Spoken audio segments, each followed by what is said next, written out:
네, 안녕하세요. 토마토패스에서 테스트 강의를 맡은 김동빈입니다. 자, 우리 본격적으로 교재 보면서 테스트 강의 바로 시작하도록 하겠습니다.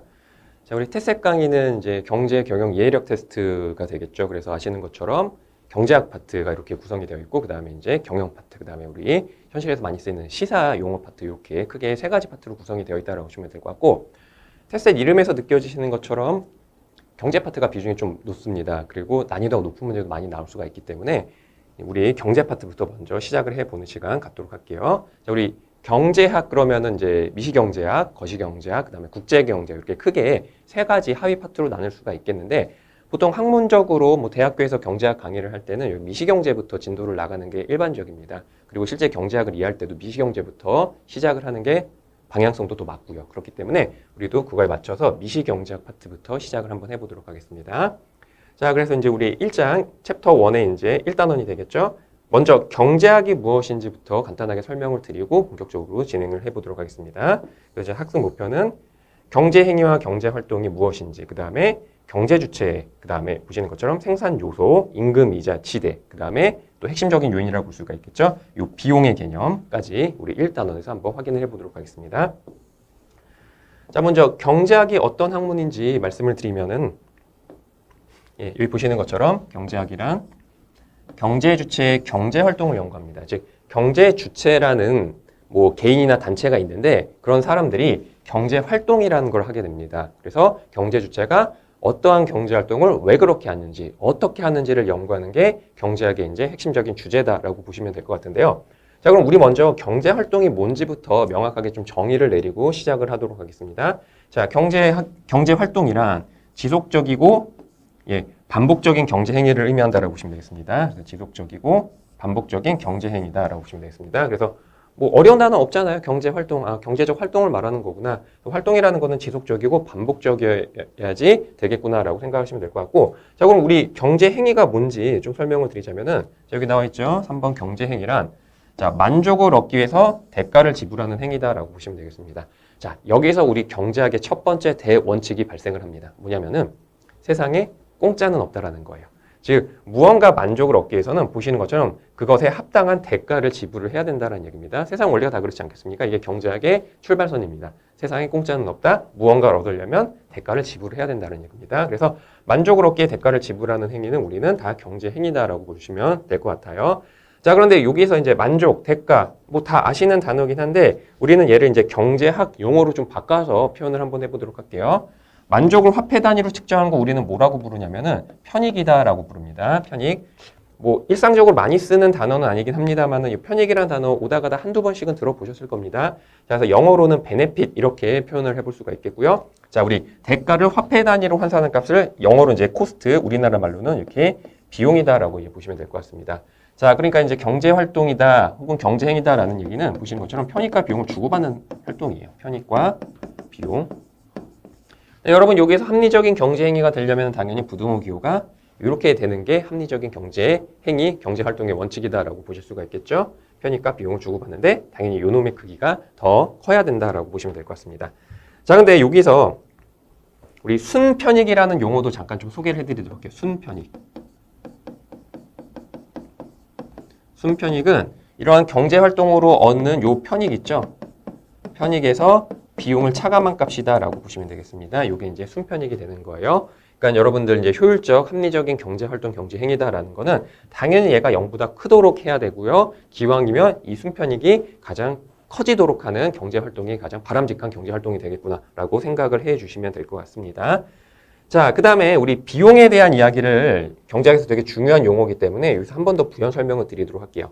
자, 여기 보시는 것처럼 경제학에서 말하는 비용이라는 거는요. 여러분 비용 그러면은 실제로 내가 어떤 경제 활동을 하기 위해서 지불된 금전적, 즉 눈에 보이는 지출이죠. 뭐 카드 긁었을 때 카드 명세서라든가 아니면은 지갑에서 나간 현금의 크기 이런 것만 생각하실지 모르겠는데 그렇게 생각하시면 안 됩니다.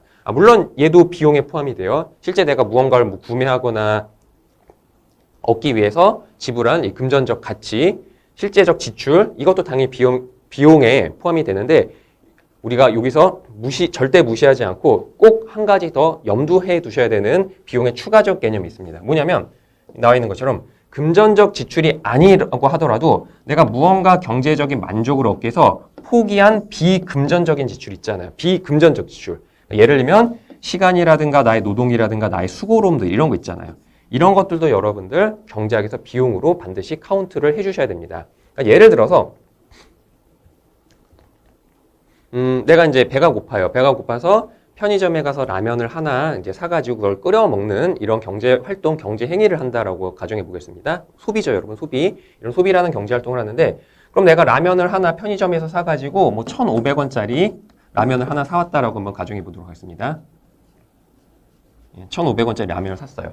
자, 그럼 내가 이 라면을 끓여서 먹으면 만족을 얻겠죠, 여러분. 이제 라면 좋아하시는 분들은 라면 먹고 이제 그 큰 포만감이라든가 이런 만족을 얻을 수가 있겠죠. 라면을 끓여서 이제 먹어 소비를 해서 만족을 얻었다라고 가정해 보겠습니다. 자, 그럼 그 만족을 얻기 위해서 이제 나는 대가를 지불한 거 아니겠습니까? 여기서 말하는 대가는 라면값 1,500원만 생각하시면 안 된다라는 얘기입니다. 아까 말씀드렸던 것처럼 경제학에서 말하는 대가는 내가 실제로 지불한 금전적인 지출도 포함을 해야 되는데 그거 말고 뭐죠? 여러분 편의점 가서 라면도 사와야 되고요. 그걸 봉지를 뜯어가지고 물도 붓고 해서 라면을 끓이는 나의 시간과 노력이 여기 투자가 됐잖아요. 그거 되게 귀찮잖아요. 여러분 라면 끓이는 거, 뭐 라면 끓이는 거 좋아하시는 분들 계실지 모르겠습니다만 막상 끓이려고 하면 귀찮잖아요. 그래서 뭐 동생이라든가 친구가 끓여주면 좋겠지만 내가 직접 끓여야 돼. 즉 내가 이 라면을 끓이기 위해서 내 소중한 시간, 노동, 수고 등이 여기 들어갔다는 얘기입니다. 우리는 얘도 경제학에서 말하는 비용으로 인정을 해야 된다라는 거예요. 그래서 자, 경제학에서 말하는 비용은 이렇게 두 가지 개념을 다 합산을 해줘야 된다는 얘기입니다. 금전적 지출과 비금전적 지출. 그래서 이렇게 경제학에서 말하는 금전적 지출을 정확하게는 명시적 비용이다라고 이렇게 용어를 확정을 해놓고요. 이렇게 비금전적 지출 있잖아요. 내가 무언가를 얻기 위해서 내가 포기한 시간, 노동, 수고 등의 가치. 걔를 암묵적 비용이다라고 이렇게 이름을 붙일 수가 있겠습니다. 즉 경제학에서 말하는 코스트는요. 이렇게 명시적 비용과 암묵적 비용의 합으로 구성이 되어 있습니다. 그래서 이 개념 이거 잊어버리시면 안 됩니다. 테세 문제에서도 이게 상당히 비중이 높게 출제가 될 겁니다. 그래서 그거 하나 확인을 하시면 될 것 같고요. 자, 그 다음에 이제 경제활동 얘기로 다시 넘어가 보도록 할게요. 자, 그럼 여러분 지구상에는 우리 경제 주체들이 무수히 많은 경제활동을 수행하고 있을 텐데 그럼 이렇게 무수히 많은 경제활동을 그 특성에 따라서 경제학자들은 보시는 것처럼 이렇게 6가지 카테고리로 이제 나눠서 분류를 하고 있습니다. 이렇게 6개 이제 보실 수가 있겠죠. 자, 보시면은 이제 차례차례 보시면 소비, 생산, 생산 요소 공급, 생산 요소 고용, 공공재 공급, 조세 징수 이렇게 이제 6개 주요 경제 활동이 우리 미시경제학에서의 주된 관심사다라고 보시면 될 것 같습니다. 물론 여기 속하지 않는 경제 활동도 있을 수는 있을 거예요. 그런데 그게 흔하지 않은 경제 활동이다 보니까 경제학자들은 여기에 속하지 않은 경제 활동은 그렇게 크게 관심을 두고 분석하지는 않습니다. 그래서 이제 시험에 나오는 미시경제학의 핵심 경제 활동 6가지 분류는 이렇게 이제 보시면 될 것 같아요. 자, 그래서 여러분 소비가 뭐고 생산이 뭔지는 다 아실 거니까 우리 간단하게 넘어갈게요. 소비는 제가 굳이 뭐 설명 안 드려도 될 것 같아요. 여러분이 알고 계시는 그 소비 그 단어 맞습니다. 영어로는 consumption 이렇게 표현할 수가 있겠죠. 생산도 여러분이 알고 계신 그 생산 맞습니다. 기업이 여기저기서 생산 요소라는 거를 조달받아가지고 이걸 바탕으로 시장에 판매하기 위해서 재화나 서비스를 만들어내겠죠. 만들어내서 시장에 팔아서 돈을 벌지 않겠습니까? 그 생산 말하는 거 맞습니다. 자, 그래서 요거는 이제 쉬운 단어이기 때문에 아실 텐데, 자, 여기 이제 3번과 4번이죠. 생산 요소 공급, 생산 요소 고용. 이 단어는 그렇게 많이 들으시진 않았을 것 같습니다. 그래서 요거는 좀 부연 설명 드리도록 할게요. 자, 그럼 우리 생산 요소가 무엇인지부터 말씀을 드려야 되는데 생산 요소는 여기 나와 있네요. 노동, 자본, 토지 이렇게 이제 불릴 수가 있겠습니다. 이게 이제 경제학자들이 바라보는 생산 요소의 카테고리 분류라고 이제 보실 수가 있겠는데 자, 그럼 우리 잠깐만 요거 뒤쪽에 생산 요소에 대한 설명이 좀 있기 때문에 이쪽 페이지를 조금 더 먼저 말씀을 드리고 다시 그 생산 활동 이야기로 이제 넘어가도록 할게요. 자, 생산 요소란 정의는 되게 간단해요. 생산을 위해 필요한 것들이다라고 보시면 되겠습니다. 그러니까 예를 들어서 여러분 뭐 치킨집에서 치킨을 한 마리 생산을 할 때 필요한 것들이 뭐가 있을까요? 일단 당연히 우리 닭이 필요하죠. 치킨이 필요하겠고 주방도 필요하죠. 그 다음에 기름, 그 다음에 여러 가지 기자재들이라든가 그 조리기구들 다 필요하지 않겠습니까? 그 다음에 매장도 있어야 되고요. 그 다음에 치킨을 튀기는 우리 주방장, 우리 사장님도 계셔야 되지 않겠습니까? 근데 이걸 또 배달을 해야 된다면 이제 배달하는 배달원 분들 계셔야 될 거고요. 이렇게 치킨이라는 하나의 재화를 생산하기 위해서 들어가는 그 투입물의 종류가 무수히 많다라는 얘기입니다. 자, 그럼 지구상에 존재하는 그런 투입물들, 생산 재료들, 생산 원료들이라든가 여러 가지 생산 요소의 가지수가 정말 많겠죠. 그래서 우리 경제학자들은요, 그렇게 무수히 많은 생산 요소 종류를 특성에 따라 이렇게 세 가지로 구분합니다. 첫 번째는 노동, 두 번째는 자본, 그 다음에 세 번째는 토지, 이렇게 이제 구분을 해요. 물론 여기서 이제 노동, 자본, 토지 이렇게 구분을 하는 거는 우리 19세기 이전에 근대 경제학에서의 기본적인 분류 방법이고요.